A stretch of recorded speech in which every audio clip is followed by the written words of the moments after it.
ఒకరోజు తన వాహనమైన ఎలుకను పక్కన పెట్టి సరదాగా భూలోకంలో నడుచుకుంటూ పోతా ఉన్నాడు. చాలా దూరం నడిచిన తర్వాత శ్రీ బాల గణేష్‌కి చాలా అలసట రావడంతో పక్కనే ఉన్న వేప చెట్టు కిందకి కూర్చొని అలసట తీర్చుకుంటా ఉన్నాడు.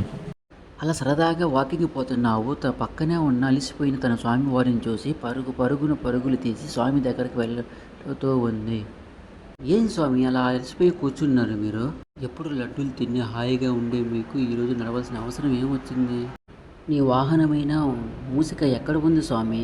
మీరు దాంతో రావచ్చు గదా!" వినాయకుడు నవ్వుతూ, "ఏం చేయమంటావు నందిని?